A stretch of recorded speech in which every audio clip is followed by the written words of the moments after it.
శ్రీమాత్రే నమ. జయ గురు దత్తాత్రేయ నమ. ఈ వీడియోలో మనం జూన్ 1వ తారీఖు నుంచి జూలై 12వ తారీఖు మధ్యలో మీనరాశి నుంచి స్వక్షేత్రమైనటువంటి మేషరాశిలోకి మారబోతున్న కుజుని యొక్క ప్రభావం ద్వాదశ రాశుల మీద ఏ విధంగా ఉండబోతుంది అన్న విషయాన్ని మనం పరిశీలిద్దాం. జాతకుని యొక్క జీవితంలో కుజుని యొక్క ప్రభావమే ఎక్కువగా ఉండడం జరుగుతుంటుంది. ఎక్కువగా అందరికీ తెలిసిన విషయమే, వివాహ సంబంధించిన విషయంలో కుజ దోషాన్ని పరిగణన తీసుకొని ముఖ్యంగా వివాహ పొంతన చూడడం జరుగుతూ ఉంటుంది. అంటే కుజుడు యవ్వనకారకుడు, అలాగే యుద్ధాలకి కారకుడు, భూమికి కారకుడు, పౌరుషానికి పంతానికి కూడా కారణమవుతుంటాడు. సో పూర్వకాలంలో ఈ యుద్ధాలన్నీ జరిగినప్పుడు కేవలం భూముల కోసం జరగడం కామన్గా జరుగుతుంటుంది.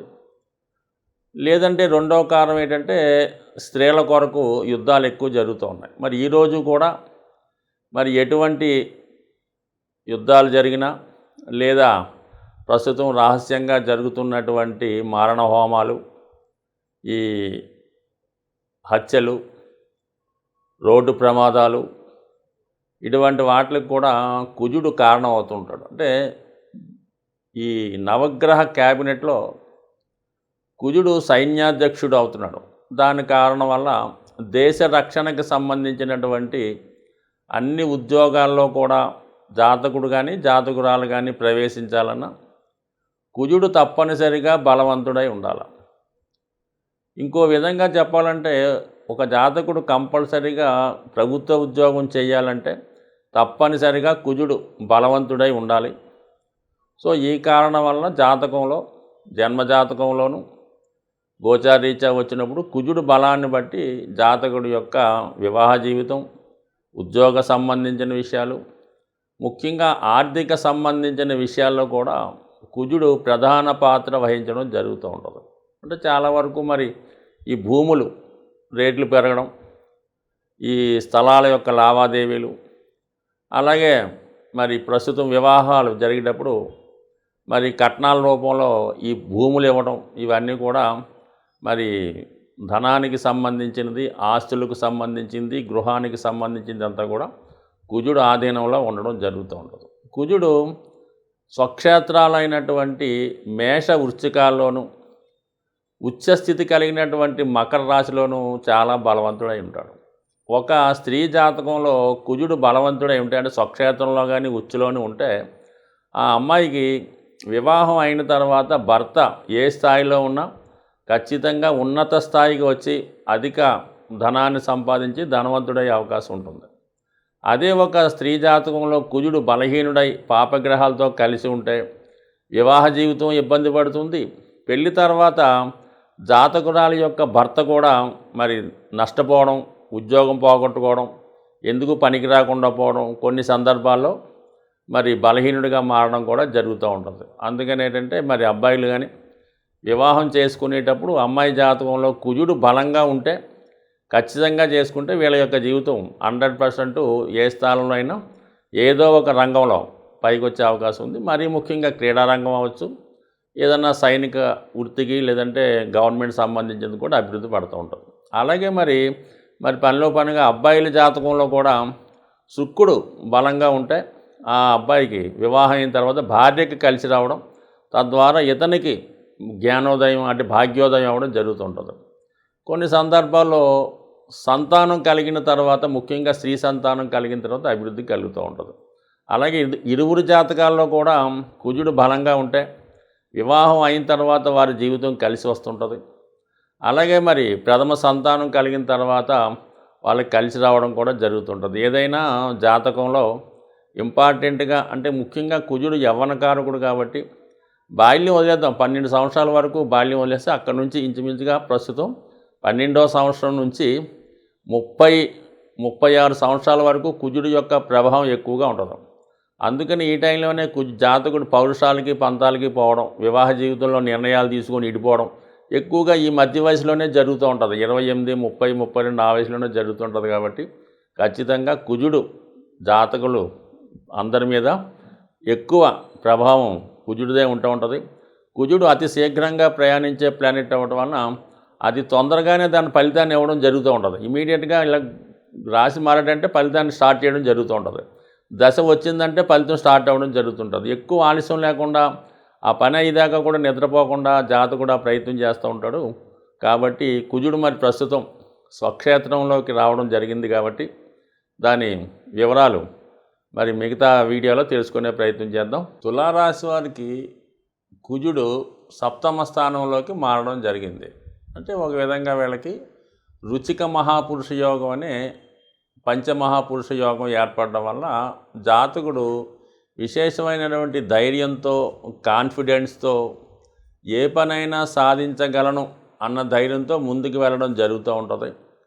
అయితే ఒక విధంగా ఇది జాతకుడికి కన్నా జాతకుని యొక్క వ్యాపార భాగస్తులకు కానీ జీవిత భాగస్వామికి కానీ విశేషమైనటువంటి లాభాన్ని కలిగించే అవకాశం ఉంటుంది. అంటే వాళ్ళు ఏదో కారణం వల్ల అంటే జాతకం నుంచి విడిపోయే ప్రయత్నం కూడా చేస్తూ ఉంటారు. అదే భార్యాభర్తలు అయితే టెంపరీగా మరి భర్తకి ఏదో మంచి అవకాశం రావడం వల్ల, విదేశీ అవకాశం రావడం వల్ల టెంపరీగా ఒక నెల 15 రోజుల పాటు భార్యాభర్తల మధ్య ఎడబాటు వచ్చే అవకాశం ఉంది. ఈ ఎడబాటు కారణం కూడా అది భార్య జాతకం అయితే భర్తకి లాభంగా ఉంటుంది.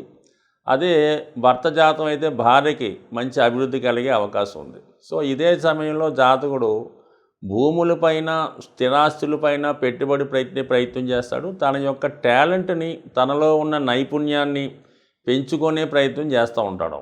ఎదుటివారిపై ఆధిపత్యం వహించాలనే విశేషమైన పట్టుదలతో జాతకుడు ఎక్కువగా కృషి చేసి తనలో ఉన్నటువంటి టాలెంట్ని రుజువు చేసుకునే ప్రయత్నం జరుగుతూ ఉంటుంది.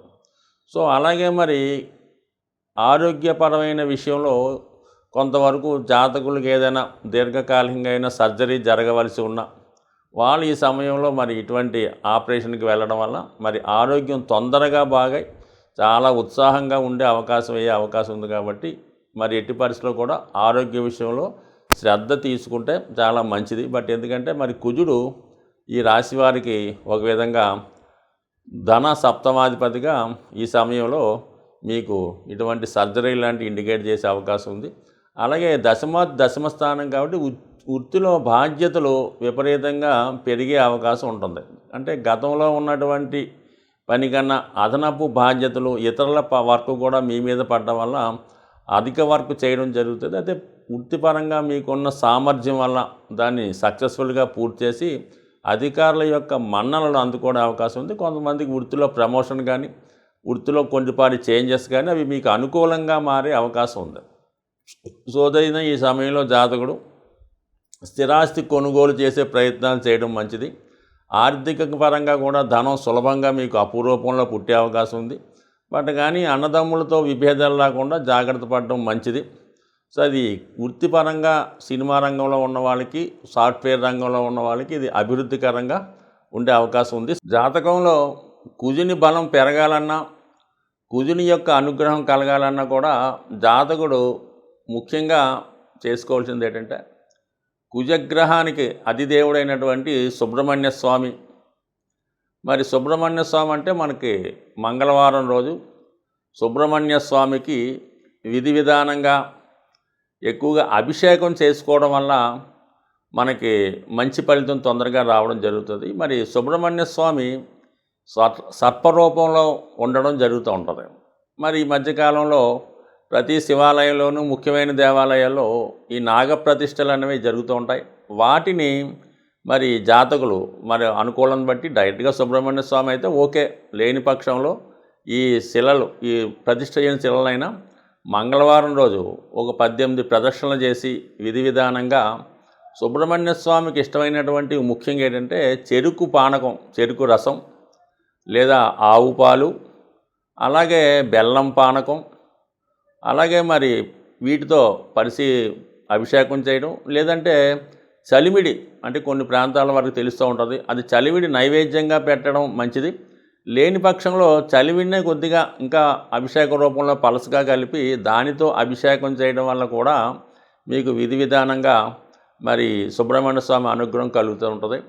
సో అలాగే జాతకంలో ఏదైనా ప్రమాదాలు ఉన్నాయి, ఎక్కువ ఇబ్బంది అంటే మరి కుజుడు కూడా ప్రమాదాలకు కారణం కాబట్టి యాక్సిడెంట్ లాంటివి వచ్చినప్పుడు కొన్ని లగ్నాల వారికి కొంతమందికి ఏంటంటే రక్తదానం చేయటం వల్ల, జాతకుడు రక్తదానం చేయటం వల్ల ఎంత గొప్ప కుజదోషమైనా ఎంత పెద్ద ప్రమాదం అయినా తప్పిపోయే అవకాశం ఉంది కాబట్టి అది అనుకూలిస్తూ ఉంటుంది. అలాగే ఏంటంటే జాతకుడికి రుణబాధలు తీరకపోయినా, అన్నదమ్ములతో గొడవలున్నా, ఆస్తి తగాదాలున్నా, జాతకుడు భయపడుతున్నా మరి నిరంతరం హనుమాన్ చాలీసా పారాయణ చేసుకోవడం, హనుమాన్ని సింధూరంతో పూజించడం వల్ల కంపల్సరీగా జాతకుడికి ధైర్య సాహసాలు కలిగే అవకాశం ఉంటుంది. కాబట్టి ఇవన్నీ కుజుని స్వరూపాలు అన్నమాట. ఆంజనేయ స్వామి, సుబ్రహ్మణ్య స్వామి. అందువల్ల ఈ గ్రహాల్ని విధి విధానంగా మంగళవారం రోజు చేసుకోవడం వల్ల మరి స్త్రీలకి సౌభాగ్యయోగం, మగవారికి విశేషమైనటువంటి ధైర్య, రాజకీయ అధికార యోగం కలిగే అవకాశం ఉంటుంది. స్వస్తి.